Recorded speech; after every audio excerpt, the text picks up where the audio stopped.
Subscribe करें हमारे YouTube channel को और बेल आइकन को प्रेस करें हमारे लेटेस्ट वीडियोस को देखने के लिए।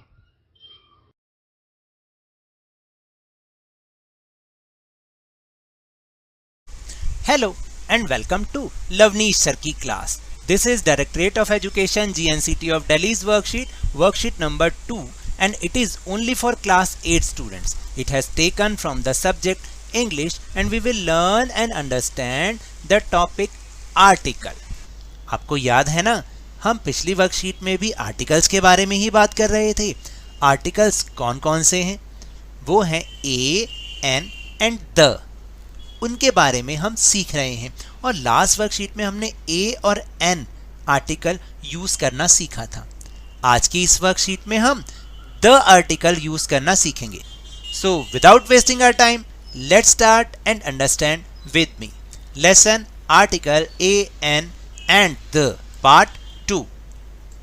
तो देखिए स्टूडेंट्स, पिछली वर्कशीट में जब हमने ए और एन यूज करना सीखा, आज हम डेफिनेट आर्टिकल द के बारे में सीखेंगे कि हम द का यूज़ कहाँ कहाँ करते हैं। और ये बहुत ही छोटी छोटी बातें हैं, अगर थोड़ा सा ध्यान दे देंगे तो हमारी ग्रामेटिकली मिस्टेक जो होती है वो भी दूर हो जाएगी।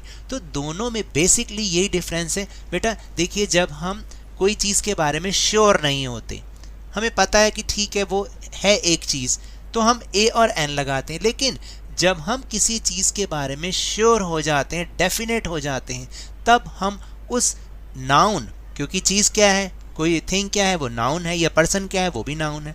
तो जब हमें पता है कि डेफिनेट वही पर्सन है या वही थिंग है, तो हम द का यूज़ करते हैं। तो चलिए एक बार और देखते हैं कि क्या कंडीशंस होती हैं जिनके साथ हम द यूज़ करते हैं।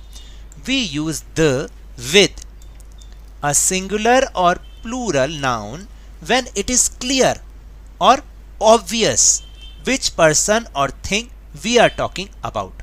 देखिए, ये जो द है वो सिंगुलर और प्लूरल नाउन है, चाहे वो सिंगुलर नाउन है या प्लूरल नाउन है।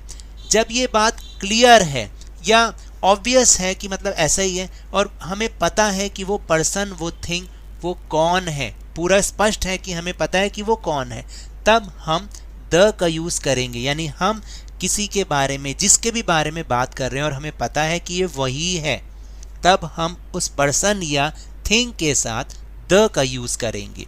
जैसे देखिए, जब हम पहली बार, मान लीजिए कोई हम बात बोल रहे हैं, अपने बारे में ही बोल रहे हैं कि there is a lamp in my bedroom, यानी मेरे बेडरूम में एक लैम्प रखा है। अभी मैंने बोला, यहाँ पर मैंने बोला देखिए कि देयर इज़ अ लैम्प, ठीक है, ये आर्टिकल है। लैम्प से पहले अ जो लगा वो आर्टिकल है।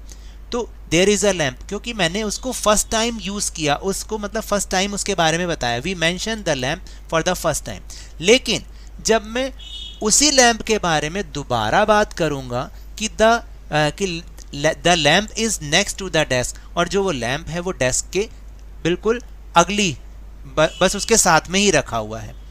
तो अब मैंने जब दूसरी बार लैम्प का यूज़ किया, मुझे पता था कि वो वही लैम्प है, मैं पूरा क्लियर हूँ, और जिसके बारे में बात कर रहा हूँ उस थिंग के बारे में मैं पूरा क्लियर हूँ और उसी के बारे में बात कर रहा हूँ। इसलिए मैंने उसमें द लगाया, अ नहीं लगाया कि a lamp is next to the desk. तो जब हम डेफिनेट होते हैं, निश्चित होते हैं, तो हम थिंग्स के साथ या पर्सन्स के साथ द का यूज़ करते हैं, वरना हम ए और एन का यूज़ करते हैं। ये होते हैं आर्टिकल। बस इस बात को अपने दिमाग में आप जरूर रखिएगा। दूसरा है anything which we identify immediately, ऐसी कोई चीज़ जिसको हम एकदम तुरंत उसकी पहचान कर लेते हैं, तुरंत। जैसे we watch the new cartoon movie last night, तो अब हमने द लगाया क्योंकि हमने बोला कि हमने एक बिल्कुल नई चीज़ कल रात को देखी, कल रात को एक नई कार्टून मूवी देखी।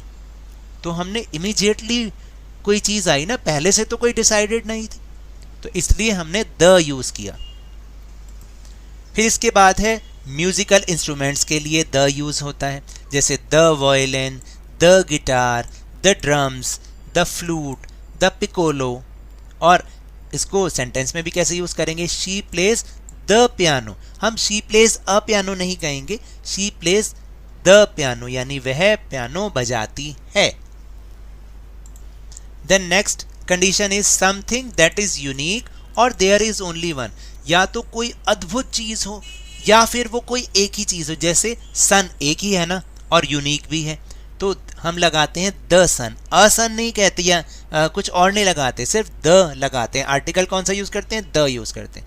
The sun, the moon, the internet, ये सारी की सारी चीजें एक ही हैं और यूनिक भी हैं इसीलिए। फिर जो नेम ऑफ रिवर्स होती हैं, सी होते हैं, ओशंस होते हैं, माउंटेन रेंजेस होती हैं, डेजर्ट्स होते हैं, जो ज़्यादातर जिनके नाम में हम हमेशा कैपिटल लेटर यूज़ करते हैं, उसके आगे हम मोस्टली द लगाते हैं। देखिए रिवर्स के नाम के आगे सी यानी समुद्र, महासमुद्र, माउंटेन रेंजेस पहाड़ की चोटियों के बारे में, रेगिस्तान के बारे में, जैसे द गैंग्स। द गैंग्स यहाँ पे वो गैंग नहीं है, गुंडों का गैंग नहीं है, ये है गंगा नदी, इसको हम इंग्लिश में गैंग्स कहते हैं, द गैंग्स।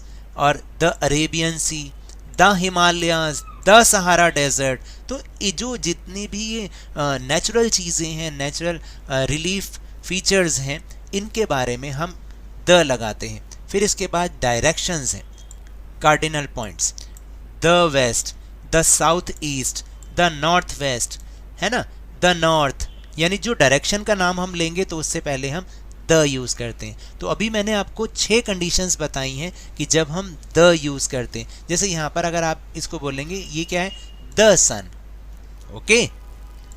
तो अब हम अपने आप को टेस्ट करते हैं और जल्दी से एक प्रैक्टिस वाले सेंटेंस कुछ करते हैं, फिलिंग द ब्लैंक्स करते हैं, जिसमें हमें ए, एन और द को फिल करना है। Choose the correct article a, an और द। आपने ए भरना है या एन भरना है या द भरना है। अब देखिए ऑल द स्टूडेंट्स आएगा, all the students were present, क्योंकि स्टूडेंट्स हमें पता है वो ऑब्वियस हम उन्हीं के बारे में ही बात कर रहे हैं, तो इसलिए हमने द लगाया है, डिसाइडेड था इसीलिए। फिर द मून अभी बताया था क्योंकि यूनिक है और एक ही है, the moon is shining in the sky, और स्काई भी एक है इसलिए। तो ऊपर वाले का मतलब था कि all the students were present, यानी सारे स्टूडेंट्स प्रेजेंट थे। फिर दूसरा है कि the moon is shining in the sky, यानी चांद जो है वो आकाश में चमक रहा है। फिर I think the man, a man नहीं आएगा, I think the man over there is very ill, क्योंकि मैं जिसके बारे में बात कर रहा हूँ मुझे पता है कि वो ये वही आदमी है, कि मेरे ख्याल से ये वो आदमी, वो ऊपर वहाँ जो आदमी है वो बहुत बीमार है। I think the man over there is very ill, he can't stand on his feet, यानी वो अपने पैरों पर खड़ा भी नहीं हो सकता। फिर फोर्थ है I watch the video you had sent me, तो मैंने एकदम उसको आइडेंटिफाई किया कि भाई जो तुमने मुझे भेजा था मैंने वो वीडियो देखा, इसलिए द लगाया, आई वॉच द वीडियो। फिर है शी वॉज वियरिंग, अ आएगा यहाँ पर, she was wearing a beautiful dress when she met her sister. देखिए कि उसने एक ब्यूटीफुल ड्रेस पहनी थी जब वो अपनी सिस्टर से मिलने गई, तो अ ब्यूटीफुल ड्रेस, अब वो यूनिक तो थी नहीं और हम उसके बारे में श्योर भी नहीं थे, ब्यूटीफुल ड्रेस थी, अब वो कैसी थी क्या थी, तो इसलिए हमने अ लगा दिया।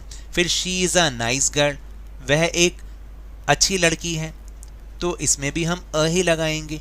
फिर इसके बाद है do you want to go to the restaurant, the आएगा, do you want to go to the restaurant where we first met, कि क्या आप वहाँ जाना चाहते हैं, उस रेस्टोरेंट में जाना चाहते हैं जहाँ पर हम पहली बार मिले थे। तो ये क्या है कि एक इसको कह लीजिए कोई कि मतलब कि जो रेस्टोरेंट है वो डेफिनेट है, हम जिसके बारे में बात कर रहे हैं। मैंने अभी आपको बताया ना कि जब भी हम किसी वस्तु या किसी प्लेस या किसी पर्सन जो कि डेफिनेट हमें पता है कि हम उसी के बारे में बात कर रहे हैं तो हम द यूज़ करते हैं। फिर ही इज़ एन इंजीनियर, वह एक इंजीनियर है, वह एक इंजीनियर है, ठीक है, तो हमने इसमें एन लगाना है क्योंकि वॉवल साउंड ई आ रही है। याद कीजिएगा मैंने बताया था जो वॉवल साउंड होती है ए ई आई ओ यू, अगर वो है तो हम एन का यूज़ करते हैं, ए एन एन, इसका मतलब भी एक होता है। फिर इसके बाद the topic we are reading is very interesting, यानी ये अचानक से हमने आइडेंटिफाई किया ना कि जो टॉपिक हम पढ़ रहे हैं वो बहुत इंटरेस्टिंग है। फिर आई सॉ, एन आएगा क्योंकि यहाँ पर ओ से स्टार्ट है, जो नाउन है हमारी ओल्ड मैन वो ओ से स्टार्ट है, वॉवल से स्टार्ट है, तो एन आएगा, ए एन एन।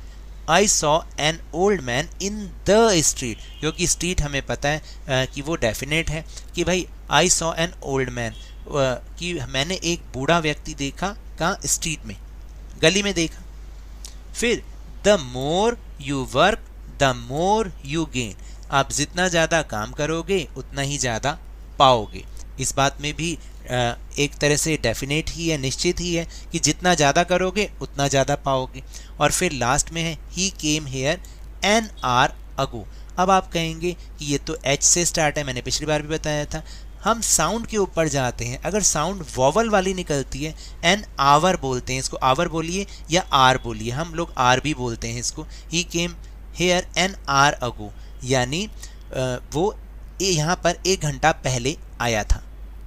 तो इस तरह से हमें आर्टिकल को यूज़ करना है। जब हम किसी चीज़ के बारे में डेफिनेट होंगे तो द यूज़ करेंगे, नहीं तो हम ए और एन भी यूज़ करेंगे। So now that's all for this worksheet. अगर मेरे इस तरह समझाने से आपको थोड़ा सा भी समझ में आया हो तो इस चैनल को ज़्यादा से ज़्यादा सब्सक्राइब कीजिए, लाइक कीजिए और बहुत ज़्यादा शेयर भी कीजिए। और हाँ, मेरे साथ इसी तरह आसानी से वर्कशीट को समझते रहिए, लेकिन ध्यान और मन लगाकर पूरी मेहनत और लगन के साथ, ऑनलाइन ही सही, पढ़ते जरूर रहिए। And if you want to defeat corona virus then please wear a mask. और जब भी पॉसिबल हो और जब भी अवेलेबिलिटी ऑफ वैक्सीन हो, आप इसकी वैक्सीनेशन अवश्य कराएं, क्योंकि कोरोना को हराना है और ज़िंदगी को एक बार फिर से सुहाना बनाना है। इसी उम्मीद के साथ थैंक यू वेरी मच।